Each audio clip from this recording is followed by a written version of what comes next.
CM Yogi Adityanath पहुंचे गोरखपुर। राष्ट्रपिता महात्मा गांधी और पूर्व प्रधानमंत्री लाल बहादुर शास्त्री को किया याद। सीएम योगी को रास आई खादी।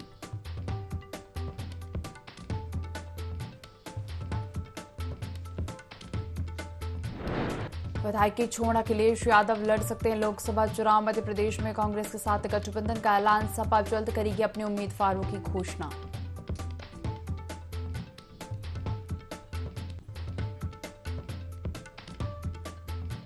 चिड़ियाघर की जमीन पर बनेगा विधान भवन। नए परिसीमन के बाद बढ़ेगी विधायकों की संख्या। 3 साल में भवन निर्माण पूरा करने की है तैयारी।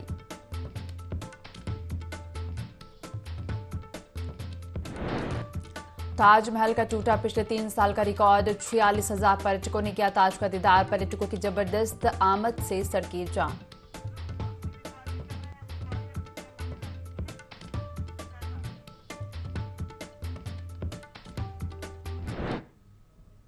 IND 24 देख रहे हैं आप और मैं हूं आपके साथ दिव्या तिवारी। आइए सीधा रुख करते हैं ग्वालियर से प्रधानमंत्री नरेंद्र मोदी का।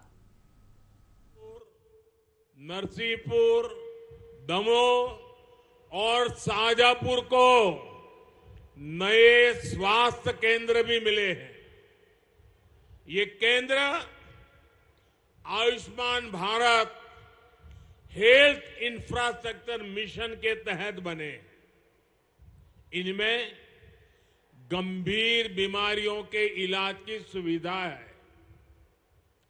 मैं इन सभी के लिए आप सबको, मध्य प्रदेश के मेरे परिवारजनों को बहुत बहुत बधाई देता हूं। साथियों, ये जो इतने सारे काम हैं,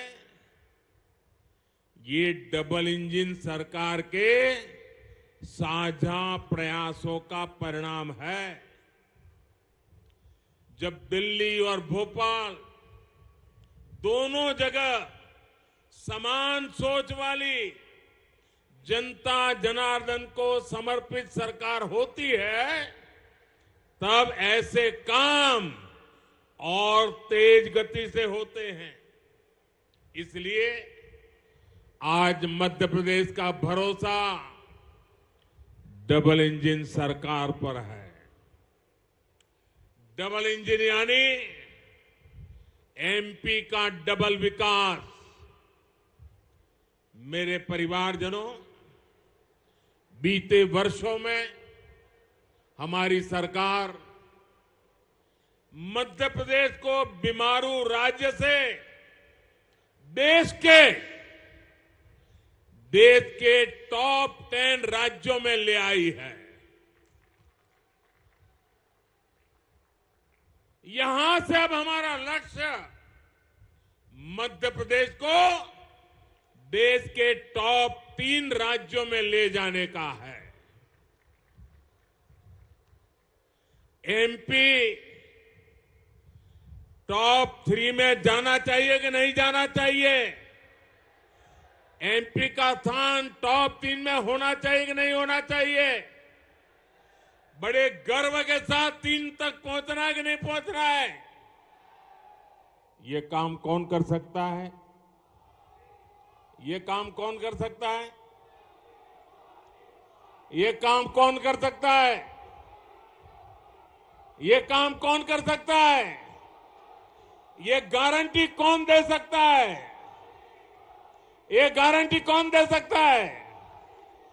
आपका जवाब गलत है।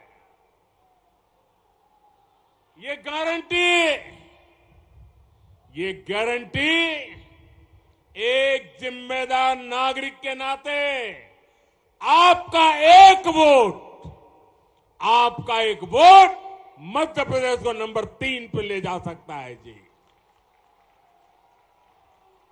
डबल इंजन को दिया आपका हर वोट MP को टॉप 3 में पहुंचाएगा। मेरे परिवारजनों, MP का विकास वो लोग नहीं कर सकते जिनके पास ना तो कोई नई सोच है, न विकास का रोडमैप है। इन लोगों का सिर्फ एक ही काम है। खबरों का रुख करेंगे और लखनऊ से खबर आपको बता दें, जहां प्रमुख सचिव गृह संसद प्रसाद देवरिया रवाना हुए हैं। स्पेशल डीजी प्रशांत कुमार देवरिया के लिए रवाना हुए हैं। देवरिया हत्याकांड को लेकर सीएम ने आदेश दिया था। मौके पर जाकर ग्राउंड रिपोर्ट तैयार करने के आदेश दिए थे। सीएम ने दोनों अफसरों से ग्राउंड रिपोर्ट मांगी है। प्रमुख सचिव गृह से लगातार सीएम योगी बात कर रहे हैं। पल पल देवरिया कांड की जानकारी ले रहे हैं सीएम योगी। प्रमुख सचिव गृह संजय प्रसाद देवरिया रवाना हुए हैं। इसके साथ ही आपको बता दें, स्पेशल डीजी प्रशांत कुमार भी देवरिया के लिए रवाना हुए हैं। देवरिया हत्याकांड को लेकर सीएम ने आदेश दिया था। मौके पर दोनों अफसरों मौके पर जाकर ग्राउंड रिपोर्ट तैयार कर देने के आदेश दिए गए थे। आपको बता दें, सीएम ने दोनों अफसरों से ग्राउंड रिपोर्ट मांगी है और प्रमुख सचिव गृह से लगातार सीएम योगी बात कर रहे हैं। पल पल देवरिया कांड की जानकारी ले रहे हैं सीएम योगी।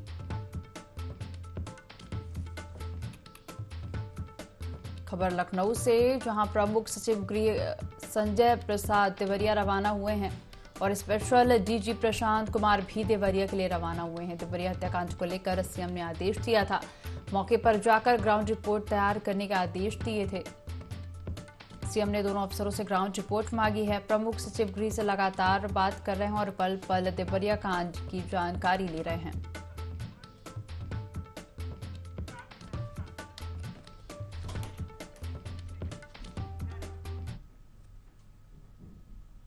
अगली खबर का रुख करेंगे हमीरपुर से, जहां राज्यसभा सांसद बाबूराम निषाद खादी भंडार पहुंचे। गांधी जयंती के अवसर पर बाबूराम निषाद खादी भंडार पहुंचे। कार्यकर्ताओं के लिए खरीदारी कर खादी वस्त्र भेंट किए। खादी भंडार के संचालक को सम्मानित किया। लोगों से खादी अपनाने की अपील भी की। खबर हमीरपुर से आपको बता दें, राज्यसभा सांसद बाबूराम निषाद खादी भंडार पहुंचे। गांधी जयंती के अवसर पर बाबूराम निषाद खादी भंडार पहुंचे हैं। कार्यकर्ताओं के लिए खरीदारी कर खादी वस्त्र भेंट किया। खादी भंडार के संचालक को सम्मानित किया। लोगों से खादी अपनाने की भी अपील की।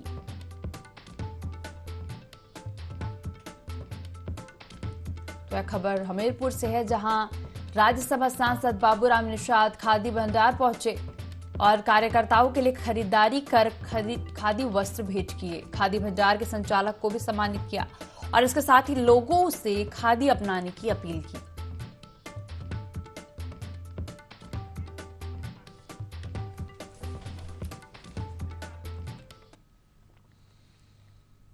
अगली खबर का रुख करेंगे लखनऊ से, जहां डिप्टी सीएम ब्रजेश पाठक का बयान सामने आया। गांधी जी के बताए रास्तों पर चलना है, उत्तर प्रदेश को आगे बढ़ाना है और इसके साथ ही उन्होंने यह भी कहा कि हम लोग लगातार काम कर रहे हैं, खादी को बढ़ावा देने के लिए काम कर रहे हैं। डिप्टी सीएम ब्रजेश पाठक का बयान सामने आया। उन्होंने कहा कि गांधी जी के बताए रास्तों पर चलना है और उत्तर प्रदेश को आगे बढ़ाना है। साथ ही यह भी कहा कि हम लोग लगातार काम कर रहे हैं, खादी को बढ़ावा देने के लिए लगातार काम कर रहे हैं।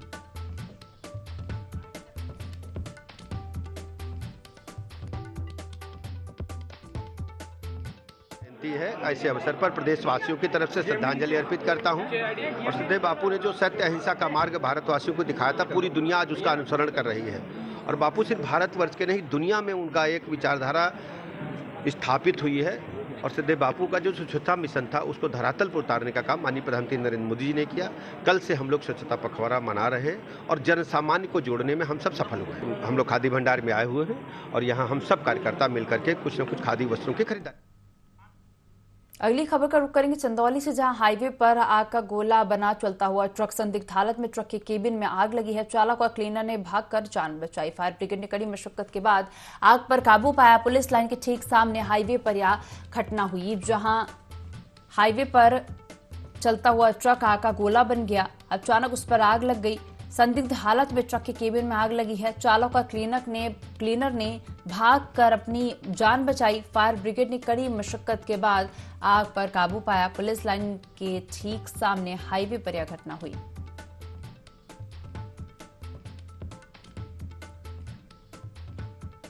खबर चंदौली से है, जहां हाईवे पर चलता हुआ ट्रक आग का गोला बन गया। संदिग्ध हालत में ट्रक के केबिन में आग लगी। चालक और क्लीनर ने भागकर अपनी जान बचाई है। फायर ब्रिगेड ने कड़ी मशक्कत से आग पर काबू पाया। पुलिस लाइन के ठीक सामने हाईवे पर घटना हुई।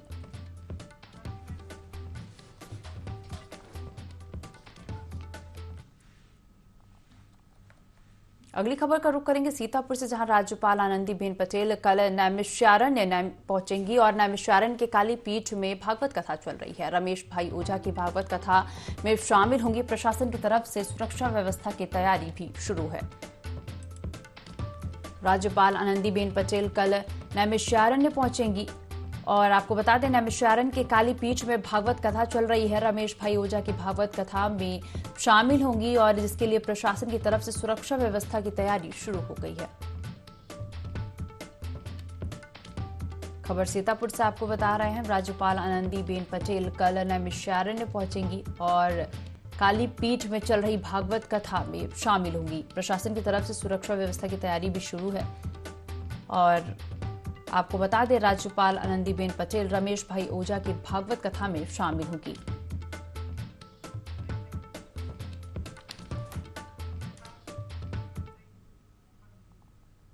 खबरों में आगे बढ़ेंगे। मुख्यमंत्री ने राष्ट्रपिता महात्मा गांधी और भारत के द्वितीय प्रधानमंत्री लाल बहादुर शास्त्री के चित्र पर पुष्पांजलि अर्पित कर उनके प्रति अपनी आस्था व्यक्त की।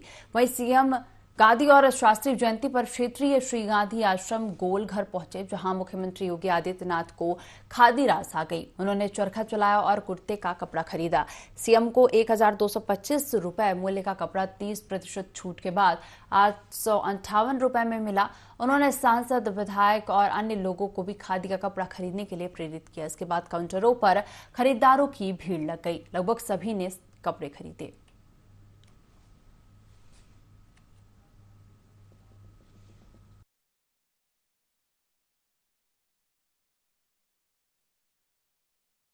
महात्मा गांधी की 154वीं पावन जयंती पर पूज्य बापू को नमन कर रहा है। इस अवसर पर पूरी दुनिया को सत्य और अहिंसा का मार्ग दिखाने वाले लोकतांत्रिक मूल्यों का पालन करते हुए बड़ी से बड़ी ताकत को झुकाया जा सकता है। भारत की आजादी के आंदोलन में पूज्य बापू ने पूरे देश वासियों को अहिंसा का जो मार्ग दिखाया था, वह लोकतंत्र की सबसे बड़ी ताकत है और उसी का परिणाम था कि स्वदेशी सत्य और अहिंसा का पालन कैसे उन अंग्रेजों को भी देश छोड़ने के लिए मजबूर कर दिया, यह साबित किया। इस अवसर पर प्रधानमंत्री मोदी जी के आह्वान पर पूरे प्रदेश में बापू के प्रति नमन और श्रद्धांजलि स्वरूप सभी ग्राम पंचायतों में सभी सीएम योगी आदित्यनाथ ने ट्वीट कर महात्मा गांधी को श्रद्धांजलि दी और प्रदेशवासियों को अंतर्राष्ट्रीय अहिंसा दिवस की शुभकामनाएं दी।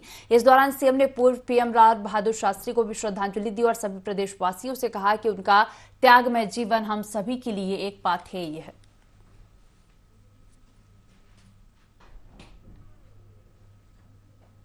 सीएम योगी आदित्यनाथ ने ट्वीट किया है और महात्मा गांधी को श्रद्धांजलि दी है और प्रदेशवासियों को अंतर्राष्ट्रीय अहिंसा दिवस की शुभकामनाएं दी। इस दौरान सीएम ने पूर्व पीएम लाल बहादुर शास्त्री को भी श्रद्धांजलि दी और सभी प्रदेशवासियों से कहा कि उनका त्यागमय जीवन हम सभी के लिए एक पाथेय है।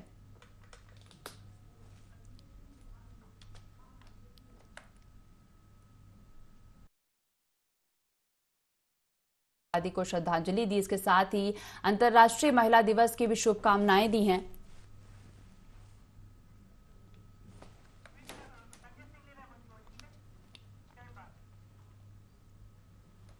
लखनऊ में आम आदमी पार्टी के प्रदेश प्रभारी सांसद संजय सिंह यूपी की कानून व्यवस्था पर सवाल उठाए हैं। संजय सिंह ने देवरिया में हुई 6 लोगों की हत्या पर कहा कि बीजेपी की डबल इंजन की सरकार फेल हो गई है। सांसद संजय सिंह से खास बातचीत की हमारे संवाददाता आसिफ बेग ने।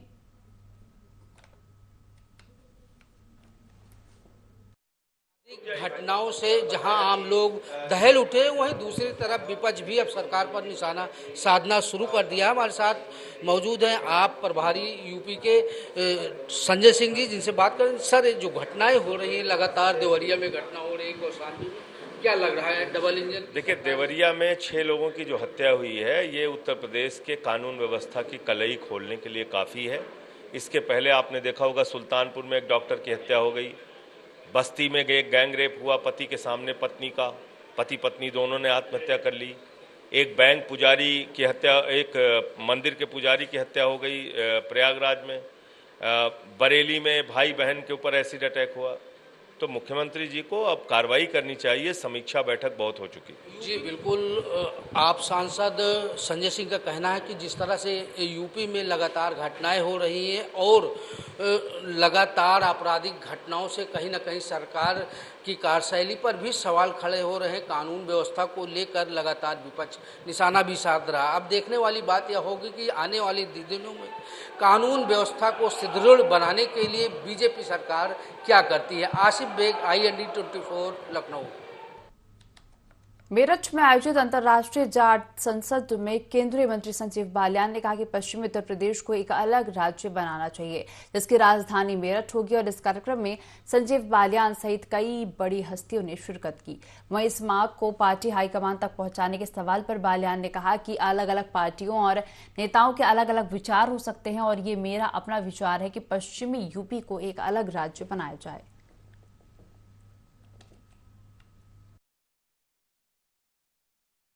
उत्तर प्रदेश अलग बनना चाहिए, मेरठ की राजधानी होनी चाहिए।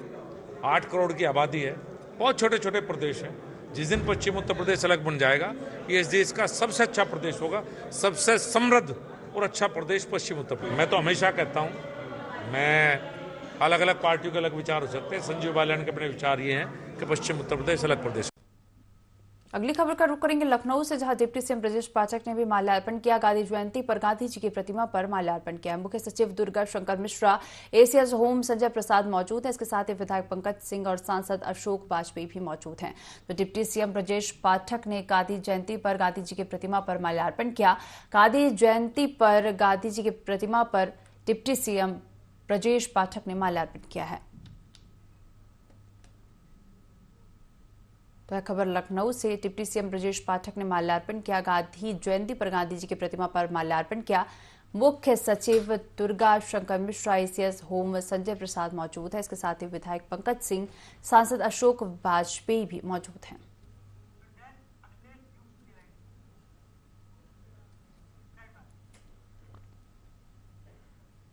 अगली खबर का रुख करेंगे लखनऊ से, जहां सपा अध्यक्ष अखिलेश यादव का ट्वीट सामने आया। गांधी जी शास्त्री जी की जयंती पर श्रद्धांजलि, सत्य, अहिंसा और सादगी का संकल्प दोहराना है, नए स्वतंत्रता आंदोलन को सफल बनाना है।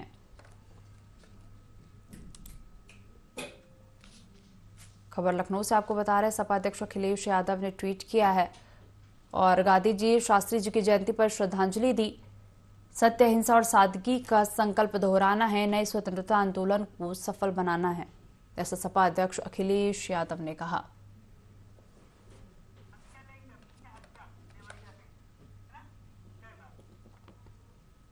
देवरिया के फतेहपुर गांव में जमीन को लेकर 2 पक्षों में लंबे समय से विवाद चल रहा था। विवाद की जानकारी पुलिस को दी गई थी, लेकिन इस बीच एक पक्ष ने पूर्व जिला पंचायत सदस्य प्रेम यादव की पीट कर हत्या कर दी। इसके बाद हिंसा का भयानक दौर चला। दूसरे पक्ष और पहले पक्ष के तमाम लोग आमने सामने आ गए और करीब 5 लोगों की हत्या की गई। फिलहाल मौके पर पहुंची पुलिस ने कार्रवाई शुरू कर दी।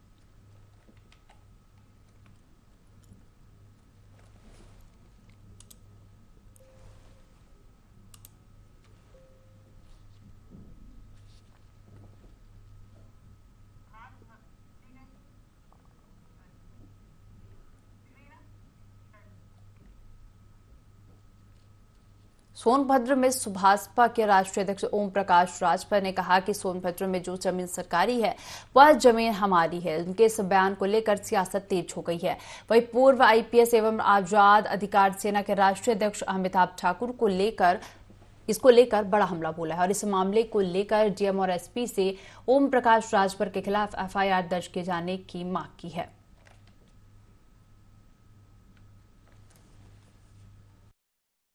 प्रकाश राजभर जी ने जो बयान दिया है, जो जमीन सरकारी है वह जमीन हमारी है, सोनभद्र की धरती पर जो बयान दिया है, हमारी पार्टी का यह मानना है कि यह जानबूझ के षड्यंत्र के तहत यहाँ के लोगों को भड़काने के लिए और जो नक्सली हिंसा पर राज्य ने जो अंकुश लगा दिया था उसका पुनर्जीवित करने के दिशा में एक गंभीर कार्य हो सकता है। हमारी पार्टी यह मांग करती है कि यहाँ के जिला मजिस्ट्रेट और SP इसका अविलंब संज्ञान लें और यह हमारी समझ में 195A 151A, 295 IPC criminal law amendment act की धाराओं में अपराध दिखता है। हमारी यह मांग है कि इसमें एफआईआर दर्ज की जाए और कार्रवाई की जाए। काशी के रामनगर में रहने वाले शास्त्री जी का पैतृक आवास अब सरकार लगातार रेनोवेट करवा रही है। यहाँ पिक्चर गैलरी में लाल बहादुर शास्त्री की तस्वीरें उनके जीवन का उद्देश्य बयां कर रही। लाल बहादुर शास्त्री का पैतृक आवास जो रामनगर में है, वहां के केयरटेकर महेंद्र नारायण लाल ने बताया कि लाल बहादुर शास्त्री के साथ ही उनके दादाजी और उनके माता पिता की यादें यहाँ जुड़ी हुई हैं। इनके पिता प्रयागराज में सहायक अध्यापक के पद पर तैनात थे। वो शनिवार को यहाँ आते थे और रविवार रहकर वापस चले जाते थे। उन्होंने बताया कि इनके नाना हजारी प्रसाद श्रीवास्तव जी मिर्जापुर के रहने वाले थे।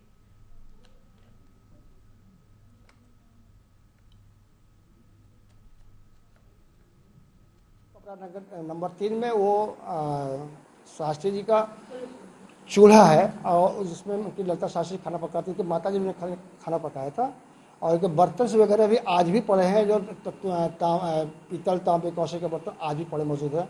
और एक बात और बता देता हूँ कि शास्त्री जी के मर जाने के बाद इनकी पत्नी ललिता शास्त्री जी जब यहाँ आई थी तो पूरा खंडहर हुआ करता था और खंडहर वाले उसमें तत्कालीन सरकार ने इससे बोला था कि आप जितने दिन तक रुकना चाहती इस मकान यहाँ पे आप रुक सकती हैं दिल्ली में। तो ललिता शास्त्री जी ने साफ साफ लफ्जों में कह दिया था, देखिए मेरे पति नहीं रहे तो मेरे रहने का औचित्य नहीं बनता, एक खंडहर वाले मकान में चली आई। और उन्होंने ये आकर के जहाँ हम लोग यहाँ पे खड़े हैं इस फोटो गैलरी और बगल वाला मकान जो है उन्होंने ही बनवाया था ललिता शास्त्री जी अपने समय में। हमीरपुर जिले में बीती रात खेत से लौट रहे किसान और उसके परिवार पर पुरानी रंजिश को लेकर धारदार हथियार से हमला कर दिया गया। हमला इतना घातक था कि परिजनों को अस्पताल ले गए, जहां परीक्षण के उपरांत डॉक्टर ने उन्हें मृत घोषित कर दिया।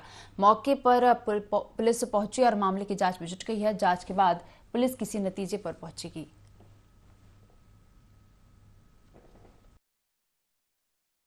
हमारा भाई जो है खेत से आ रहा था, उसी वक्त हमलावरों ने छिप के हमला कर दिया है और कुल्हाड़ी से दो बार वार किया है। अब उसमें 2 सदस्य या 3 सदस्य के लगभग थे, ऐसा अनुमान लगाया जाए। पुरानी रंजिश से थोड़ा बहुत हल्की फुल्की रंजिश हुई थी, उसी की वजह हो सकती है। मदन यादव पुत्र नौखेलाल यादव, ग्राम शिवरी डेरा, थाना मुस्करा, जनपद हमीरपुर, जो अपने खेत से काम कर घर वापस आ रहे थे। इसी दौरान गांव के ही भूपत के दरवाजे के पास मदन पाल के सिर पर पीछे से किसी अज्ञात व्यक्ति द्वारा वार किया गया, जिससे वे गंभीर रूप से घायल हो गए, जिनको परिवारीजन इलाज हेतु CHC मुस्करा ले गए। गंभीर हालत होने के कारण डॉक्टर द्वारा जिला अस्पताल हमीरपुर रेफर किया गया, जहां उनकी इलाज के दौरान मृत्यु हो गई। मुस्करा पुलिस द्वारा सबको कब्जे में लेकर पंचायतनामा भरकर पोस्टमार्टम हेतु भेजा गया। इस बुलेटिन में फिलहाल इतना ही। आप बने रहिए IND 24 के साथ। नमस्कार।